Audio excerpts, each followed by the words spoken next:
I have people writing to me from all over the world who are saying they're doing that. They're saying, well, I cleaned up my room and then I stopped saying stupid things and my God, it's like things are way better. It's like, who would have guessed it?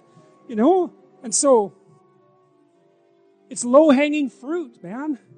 Because that's the other thing. If there's a lot of things wrong with you, then it's really easy to start fixing it, You got there's so much territory that you can inhabit.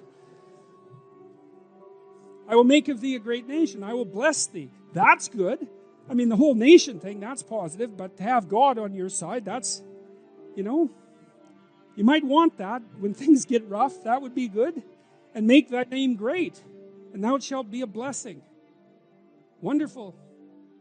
That's a good deal. And I will bless them that bless thee. That's good too. And curse him that curseth thee. And in thee shall all families of the earth be blessed. That's something.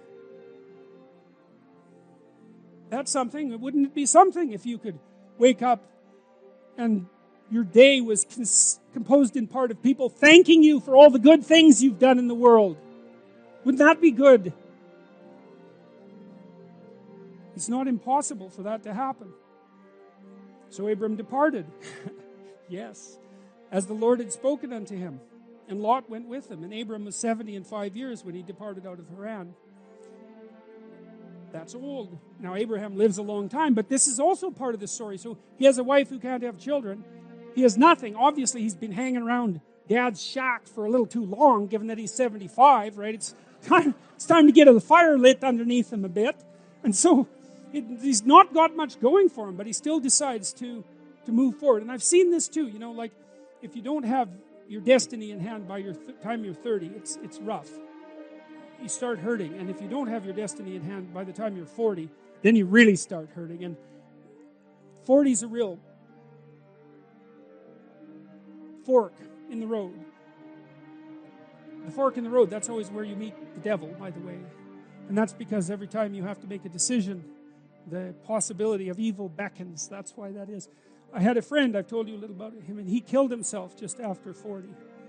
He had a book published with a very small press. He was quite a good writer, but he could not get himself together, and it hit him too hard at 40. And I'm not saying that it's hopeless at 40. I'm not saying that. And I'm not saying that partly because of these verses, but also partly because of what I've seen in my clinical practice.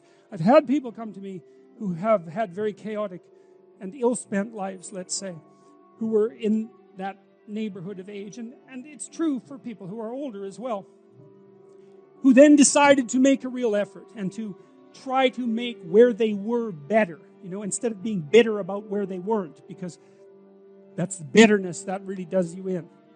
It's really not good. It's the opposite of gratitude. It's the manifestation of resentment. It makes you malevolent. It's very, very bad to be bitter. It's hell to be bitter.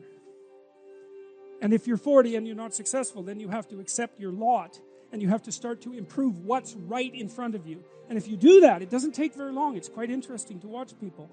Things can be a lot better in 6 months and they can be way better in 2 years. Like, it's a struggle, uphill struggle, but it's by no means impossible. And I don't know, again, what the limit of that is. I suppose it depends to some degree on the degree of your commitment. But anyway, so it's another indication of the real validity of this story. God isn't setting this up to be easy, right? Abraham's old, and his wife is old too, and more than that, she's barren. How is he going to be the father of nations? How is he going to be successful? Well, the initial departure point is insufficient, radically insufficient. And that's very inspiring, because it means that you can start from where you are.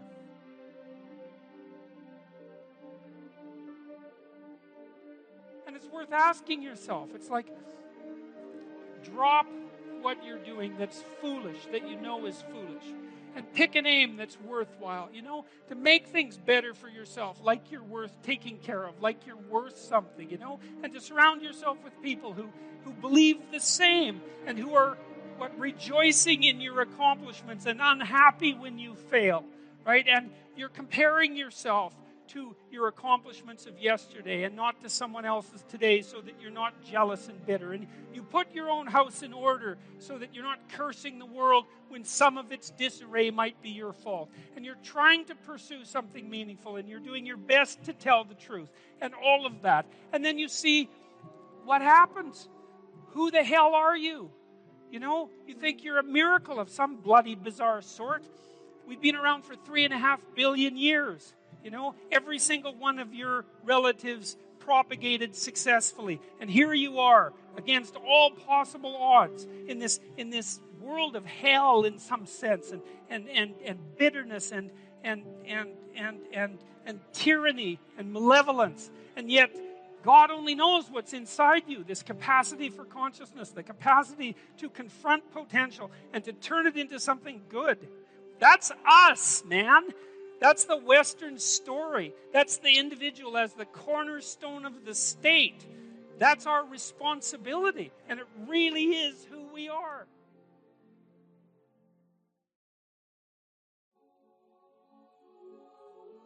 If there's something you want, you need about 5 arguments about why you want it.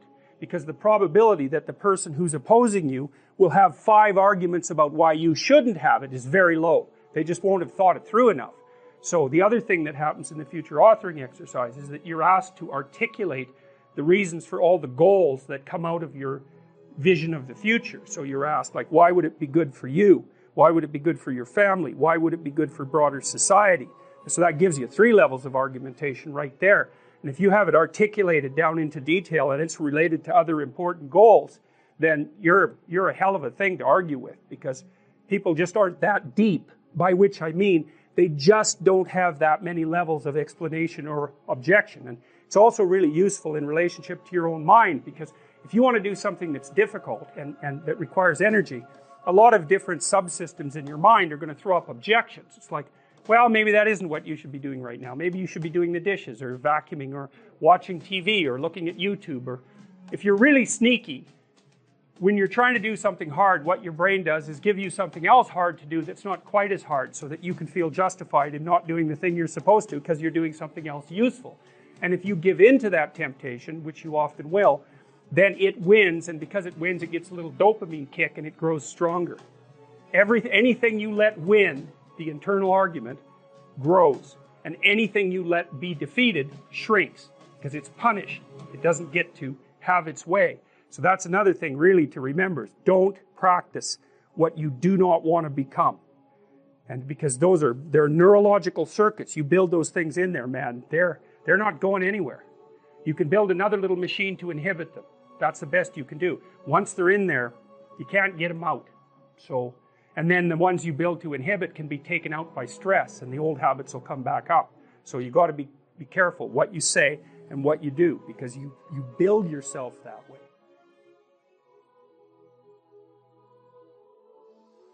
Well, you become what you practice. And so if you're high in neuroticism, it's going to take a lot of practice to get you all calmed down. But that's what you do in psychotherapy with people all the time, because a large number of people who are in therapy have higher than average levels of negative emotion, and you help them become stronger. And the way you do that is by strategizing with them and encouraging them to confront the things that they're afraid of and avoiding, and they become more able and more courageous as a consequence of doing so. And you can shift people quite a lot doing that, and that's what you do when you learn, and that's how you teach kids, and it's the universal mechanism of adaptation, and you try to speed that up in psychotherapy, and you can do that for yourself. Like, this is a really useful routine. So look, you've got a goal, and you'll see that as you progress towards the goal, there'll be obstacles that emerge, and some of them you don't want to confront. You're going to shy away from them. So maybe I have a client, and they're being tyrannized at work and they need to get another job. And to do that, they have to put their CV in order, and they're embarrassed about their CV, and they don't even want to open the file on their computer that contains their CV, which they haven't looked at for 10 years and which contains nothing but a record of their dismal failures in the past as far as they're concerned. And that's a box that's locked, that's Pandora's box with a dragon in it, and they don't want to go anywhere near it. And no wonder, But if they're going to get another job, well, unless they get their resume together, they're stuck under the thumb of their local tyrant, and that's not a good deal. And so often what you do with someone like that is you say, just print your resume. Don't even look at the bloody thing. Just print it, turn it upside down, put it in an envelope, and bring it to the session the next week. And then the person will come back and say, that task that we agreed on, because you have to agree on these things, I didn't do it. I couldn't even sit at the computer. And so then you say, well, do you think this week you could just sit at the computer and think about opening your resume? And they might say, yes. And then they come back the next week and said, I didn't even sit at the computer and think about my resume. And then you walk the person through turning on their computer and then opening up the dread folder and then reading the title of the horrible dragon resume and then maybe opening it. And then you say, that's good enough for this week. And then maybe the person can go home and just open their damn resume. And then maybe they can print it out and bring it to you. And then maybe you can go through the sub-reptiles one by one, and clean out the snakes. It's like, well, what were you doing between 2011 and 2013? And the answer is, that is the last thing that I want to discuss with anyone, right? So there's a lacuna, there's a hole in the account, in the autobiographical account, and chaos itself is looking through that with all that disorder and shame and malevolence lurking in the background, and no one wants to look at that. You think, well, you didn't do a very good job between 2012 and 2013, and you've got a hole in your record, and we need to do something about that now. And so, how do we address that so that you have a coherent account of yourself? And look, this could take a good while, right, to put that all back together. That's your whole past, to put that together in a manner that you could confidently bring forward to a new potential employer. But it's worth it if you escape from tyranny and you now have a coherent account of yourself and you've atoned for your past inadequacies, let's say, and you're ready to move forward. And partly what you do in therapy and partly what you should do with yourself is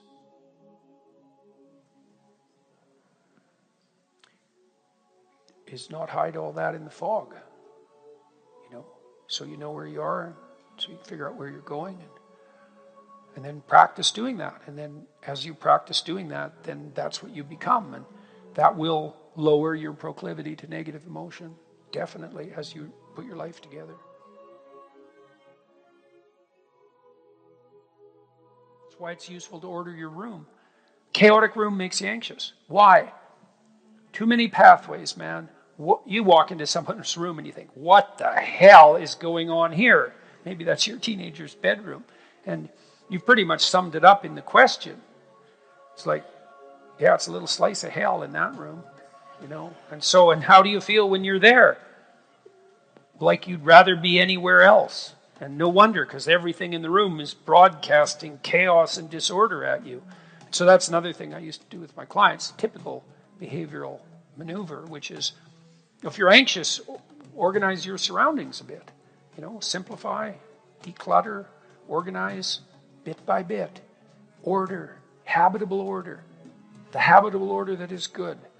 All of that. It's a recreation of the original Eden, metaphysically speaking. And you can do that very practically, and then you practice that, and that'll sort you out.